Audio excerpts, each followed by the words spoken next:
Kia ora, everyone. Ko Megan Anakin Toko Ingoa. I am a member of AIPPEN Steering Committee and your host for today's session. Before we begin, I would like to say that AIPPEN and ANZIPPE acknowledge and pay respect to the traditional owners, custodians, and knowledge holders of the lands and waters across Australia on which our members live and work, and to their elders past, present, and future.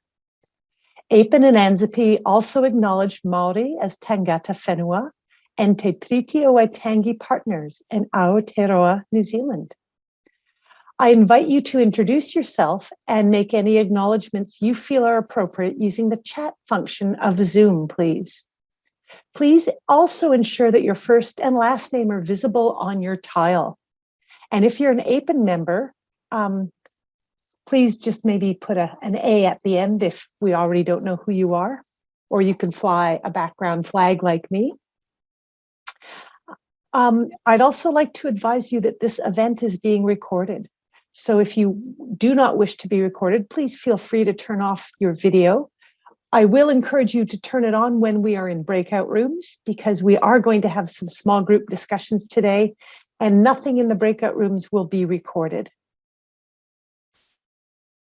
So I'm going to encourage you to use the chat to post comments and questions throughout the session, because the more we get the chat going, the more you're going to pump Fiona up with exciting ideas and get the group of us really thinking. Today's session is titled Practice as You Play, Resolving the Timetable Barriers of Interprofessional Education on Clinical Placement. And I'm going to hand over to Fiona Kent. She is an associate professor and the director of collaborative care and work integrated learning at Monash University in the Faculty of Medicine, Nursing, and Health Sciences. And she also holds the education portfolio. And very importantly, she also is the chair of our AIPPEN Steering Committee. So I'm going to hand right over to Fiona so she can launch us into our session today. Over to you, Fiona. Thanks so much, Megan, and thanks for the invite. And so excited to see so many friends and colleagues in this lunchtime chat. I'd like to kick off by acknowledging the traditional owners of the land that I'm on, the land of the Bunurong people, and pay my respect to elders past, present and future. And a disclaimer that this piece of work that we've done is very much the work of Professor Karen Adams, who leads the Gulkwandurok Indigenous Engagement Unit here at Monash, and Dr. Alyssa Vass. I have the privilege to talk about this program, which I must admit, I'm just really surprised with how this piece of interprofessional content has played out. So hopefully I'd like to kick off the conversation. So what this is a module which looks at the entry to practice learning outcomes of both the Aboriginal and Torres Strait Islander health curriculum framework. And for us, our interprofessional framework is collaborative care framework. So it's those learning outcomes at the top end, which are less around knowledge, but more around these harder domains of advocating for change, dealing with conflict, reflection on complexity. Both of these frameworks have sort of learning outcomes tiered at that novice, intermediate and entry to practice level. And obviously our students are all in clinical placement at that entry to practice level. So that leaves a whole lot of content that needs to be taught in this space that this piece of work was trying to address. For those of you that aren't so familiar with this content, the Aboriginal and Torres Strait Islander framework has got a really neatly lays out what it is we're aspiring to achieve. And if you look at the two domains, reflect and advocate, around racism and anti-racism in our healthcare settings, privilege, leadership, advocacy, change. And anti-racism, if that's something that's a new concept to you, really encourage you to have a look at the work of Ibram Kendi, which is the premise is it's actually not good enough now for us to say, well, I'm not racist, that's job done. It's the fact that we need to be graduating health practitioners that are actively calling out, acting on what they see as problematic. So achieving some of these outcomes while students were on placement was the challenge that we started with. So lots of words on this slide, but the big picture learning outcome for this module, and it's an 8-hour module, is for all our learners in our senior years to develop the knowledge, skills and attitudes to collaboratively address racism in healthcare. The top few learning outcomes are specifically from the Aboriginal and Torres Strait Islander framework, and some of the latter ones are from our collaborative care framework, which is risk and error, looking at change, applying leadership principles and criticising the processes and principles and practices, I guess, that are occurring in our healthcare setting. So we're really placing the students in it with a critical lens. The mechanism we've used is largely self-determination theory with gamification. So we position students with a problem, with a pretty interesting story that they work through together. And some of the learning design attributes of gamification, I encourage you to go and have a read some of that, because it's pretty interesting. The module is called Allies 2 at Monash Uni. In the early years, they do Allies 1, which is more of the knowledge-based domain, and this one is Allies 2. It follows the story of Kalara. So Kalara is a 22-year-old Aboriginal woman who's studying exercise science, and it's her navigation through the healthcare system. And it kicks off with she's suing the hospital, your hospital that you work in. Conciliation talks have broken down. She's taking it to the federal court. Here's all the problems, and basically her complaint is critical of everything from the paramedics picking her up to what happened in ED or what happened in radiography with access to medication. So a lot went wrong. So the students, and this is, I guess, part of the gamification, it's emotionally, hopefully engaging them initially to say, here's all these tasks that we need to do. So in terms of content, the students, this is what's happening this semester. They have to get together 3 times as a team over the semester. And there's a whole lot of individual tasks initially. So the 3 Zoom interactions that our interprofessional teams are required to do, a 60-minute Zoom chat, and a longer meeting, which is when they're writing a letter trying to deal with some of these issues, and a larger task at the end. But there's a whole lot of other content sort of around those learning outcomes through there. So the challenge is, obviously all our students are on placement at this time, and for us that is a lot of students. So this is, for example, this year, the amount of students doing this module, there's 550 med, 136 OT, etc., etc. So what we did with a very structured Moodle planning is put them in groups of 8. So there'll commonly be 3 med with 3-4 med with a mix of other professions. And they're allocated into that team and told that they need to work together to find 3 time slots to do these tasks. So my initial and my the way we've done interprofessional stuff in the past, which I'm sure many of you have done, is we've structured this. We've said, here's the time slot. We find a time at 5 o'clock on a Wednesday that you all came together. And Karen Adams really shifted my thinking to say, it's their job. They need to get together. Getting together in healthcare is hard. Like, it's hard to get the team together. You can't always get the team together. What happens if you can't get the whole team together? Maybe most of us get there and we have a meeting. We have to give the minutes to the people that miss it. So this really changed the way we framed this to the students, to say, here's your team. Here are the deadlines for the 3 pieces of work, but it's your job to work around your placements and everything else you've got on to achieve this task. And what's been fascinating is how impressive the students have been to go about doing that. So pretty soon, a lot of them just got off Moodle. They created like, hi team, can we just create a messenger group so we can organize a time, or Doodle polls went out, or let's just create a WhatsApp group so that 8 of us can get together for this semester. And all the informal dialogue of those students working together through a semester has actually been remarkable. And the way they negotiate what you can do and what you can't do and how do you be inclusive. We've got some students in Malaysia in a different time zone at Monash.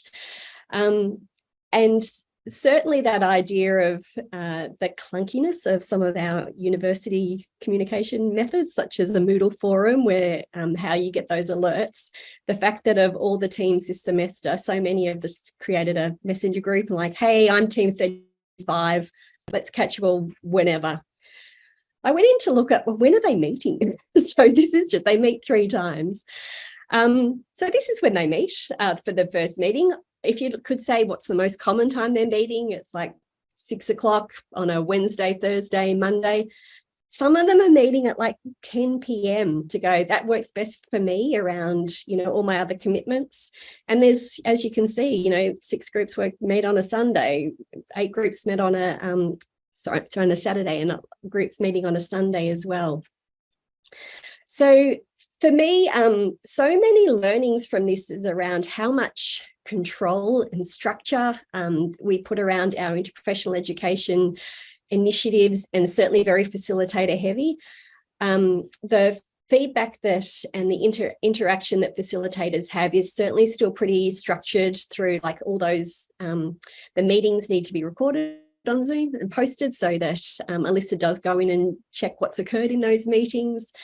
To make sure the students, or to facilitate the work happening up front, we say, here's your team of 8. I've randomly allocated a team leader, and it could have been the OT or the psychologist or the medic, and it's their job to get the first team meeting together. And then sometimes they just shift leadership and said, I got the first group, over to you, Jackie, can you do the, organize the group for the second time, the third time, etc. So certainly I'm delighted and excited by how much interprofessional communication occurs along a really important theme, which is their position together as a team to deal with a problematic healthcare system, that they are coming up with plans and what they would do, what things, how would they write the apology letter to Kalara, how would they be promoting change, etc. in the system. And I really just wanted to open the conversation with this group, because many of you I know have done a whole lot of structuring and organising of groups together, to really talk about how do we best achieve some of these higher level interprofessional learning outcomes with big cohorts of students when they're all scattered on placements.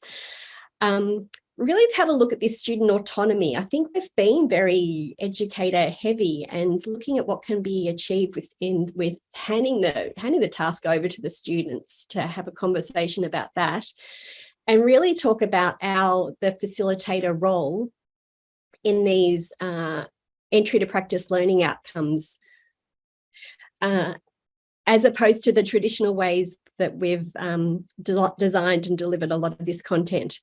I'm not for a moment suggesting that all that other work that occurs with careful design and simulations and workshops and whatnot sits really well in the early years. But this has been surprising, and I'm delighted with the amount of interaction and some of the learning outcomes, and just hoping to open that conversation with the group. Fiona, can I jump in? I'm burning to ask you about 50 million questions on this. Congratulations on getting this up and running. So many things I'd love to tap in, but something that's really jumping out to me here, to get all those students in all those teams turning up to 3 times. How do you get them to turn up?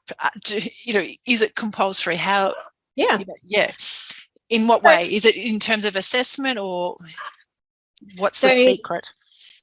Secret I don't have. So certainly where some professions were opt-in, we started obviously in COVID, and maybe I wonder if COVID triggered the interest. People were so desperate to get together, so I think they were more engaged, like, hey, I'd love to meet some other members of the team. There's an assessment task on most of the professions, which is essentially to get to the end, you need to submit the team task. We've got also a big carrot. There's a prize, a faculty prize for the best team, and they get to opt. Do they want their team's input to be competing against, who is the best anti-racist team that we've got? There's, interestingly, where there's a problem and there's a team that's not working well, often there's things going on with that student anyway, and this has been a really good flag to say what's happened here. Students that number one, they may already be on the radar of some of their educators, or similarly, it's flagging something important, like they're having a lot of trouble working in a team, and that's something we want to know about.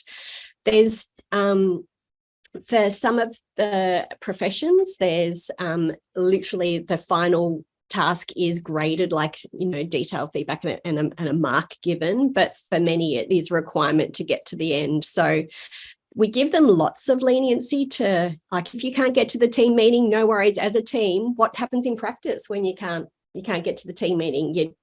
Someone takes notes, they follow up with you later. What are the action items? So by allowing that leniency to say, you might not make all 3 team meetings, do your best, work as a team. I think some of that is Sharon's helped us with, the buy-in. Yeah, lots of different actions Carrots. at different levels. Yeah, carrots, that's the word I'm looking for. Carrots at different levels.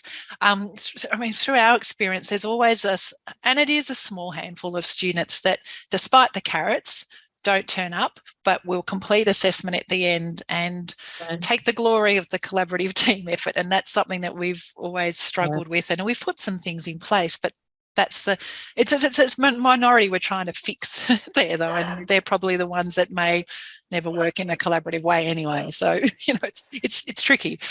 But before you take any more questions, I'm going to interrupt here and just announce that we're going to put us into breakout rooms. I see Lucy's got her hand up, but hopefully it will get answered in a small group, because I think we've got some collective experience.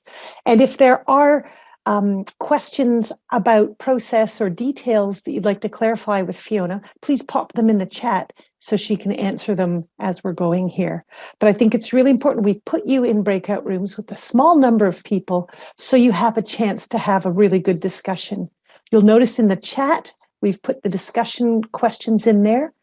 Please, when you go into the breakout room, briefly introduce yourself to each other by stating your name, so that you pronounce it correctly. We want to model appropriate cultural competence with each other, please. Where you work, and possibly how you connect to interprofessional education before you start discussing Fiona's questions. And we're hoping that 20 minutes will be enough time for you to get around to everyone in your group.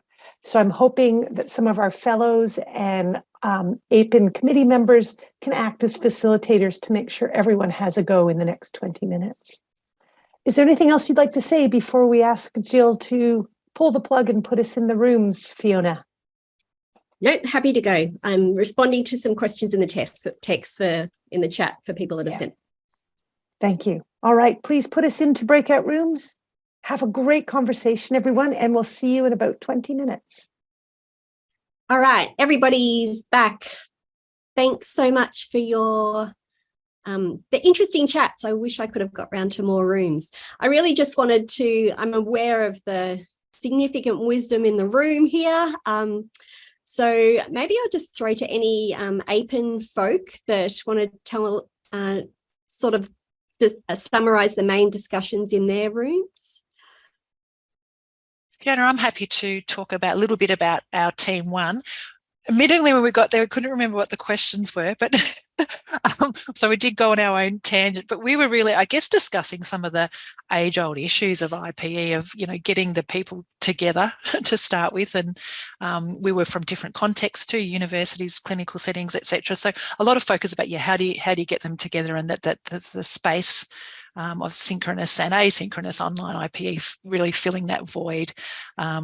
We talked a little bit about how that's changed in COVID, and that willingness and acceptance to meet online, and that it actually can work, and people understanding that and having confidence in that.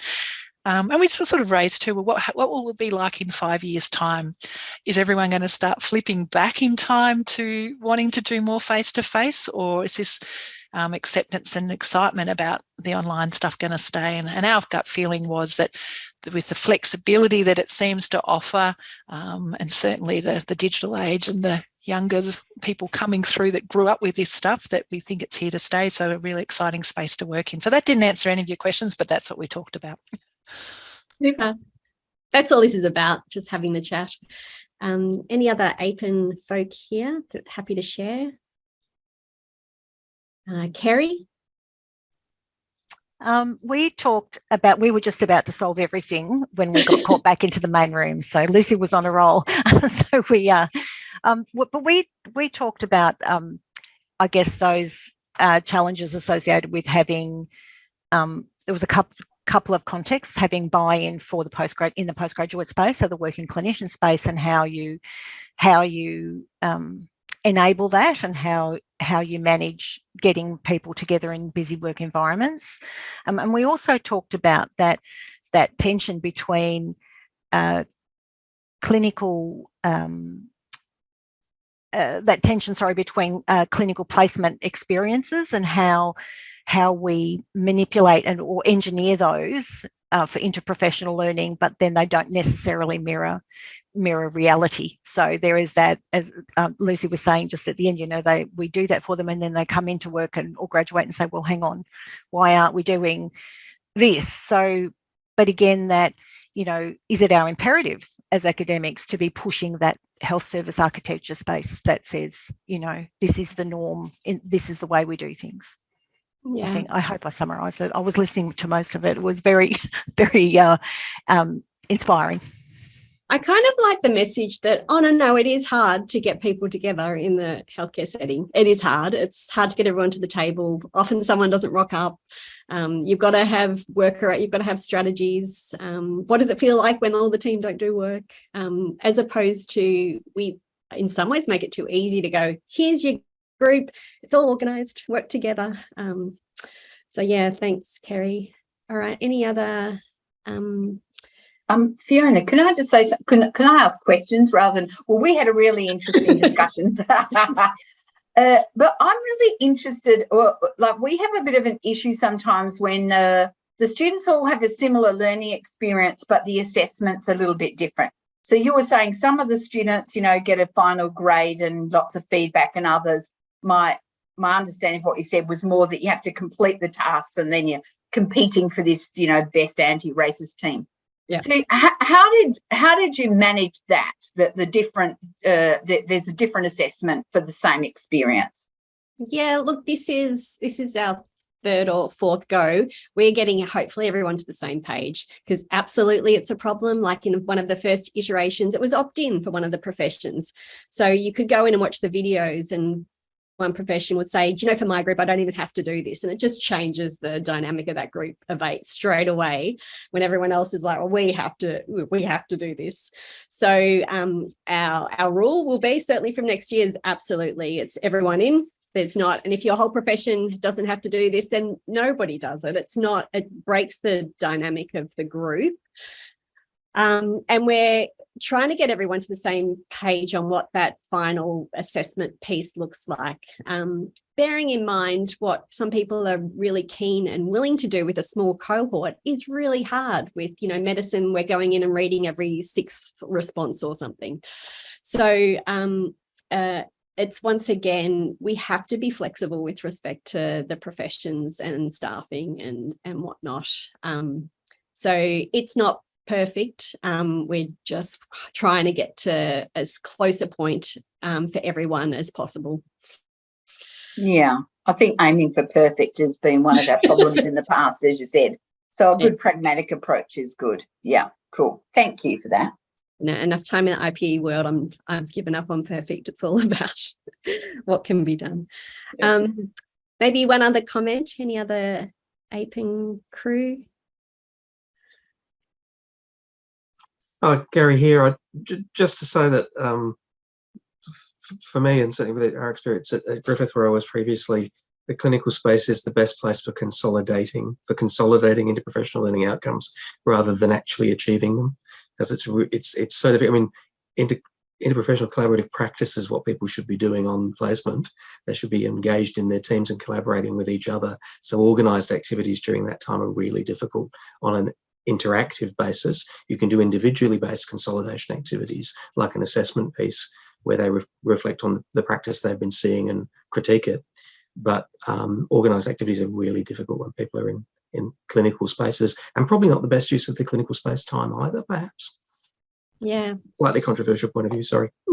No, it's certainly one of the tasks that when they first get together, they have to talk about what examples have you seen in your placement of where teams aren't working well? And they've got plenty to say about, this is what I saw, or this is, so it does like positioning them as critiques. But absolutely, these frameworks are useful. And once again, I was in one of the groups saying, well, do we have the right learning outcomes for the right level? Like, do we want all of these things being achieved in latter years? And in which case, how are we doing it, rather than pretending we achieve some of these outcomes, just trying to fudge ways to go, oh, definitely that happens in final year. To be really, I guess, pointy about what needs to happen, certainly in the collaborative care space.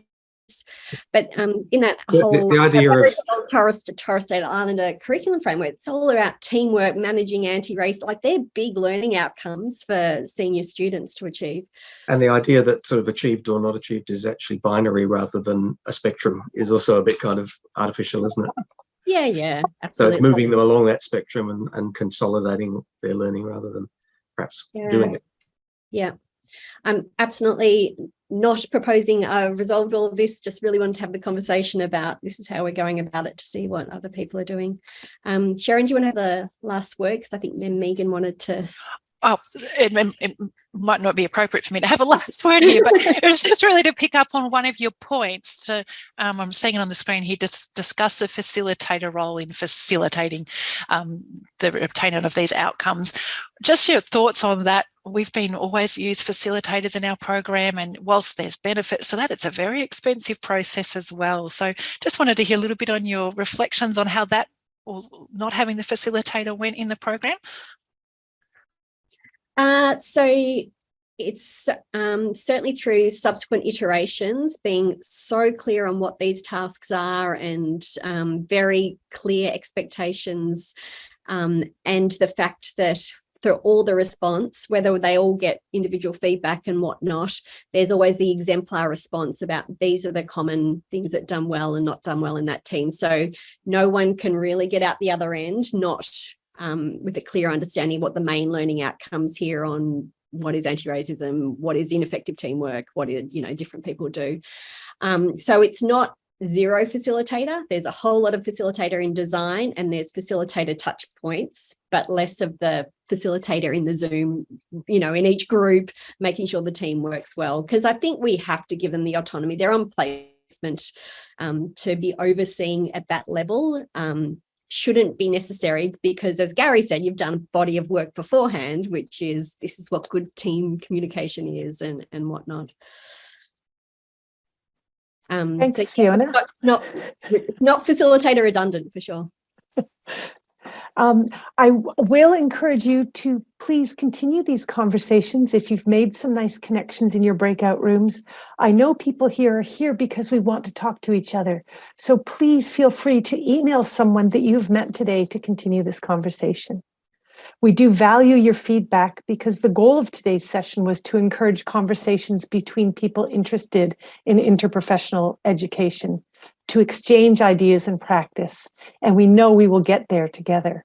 We also want to know if we hit the mark or not, and what we can improve next time.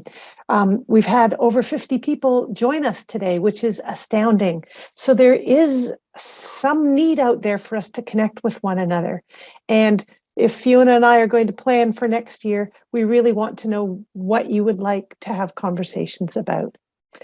Also, there will be another call for interprofessional education resources to be deposited to the Nexus repository. So this will be a message coming to you from ANZIP. Whether or not you're an ANZIP member, please send this out to your colleagues, because we really value the hard work and thoughtfulness that you're putting in to the programs you're running, and they should be shared. There should be an evaluation link. There we go in Zoom, and we're going to end a little bit early so everyone has time to get possibly to a face-to-face meeting, since those things are rearing their ugly heads in our lives now. So thank you all so much, and we look forward to the next time we can be together again. Goodbye now. Kia ora.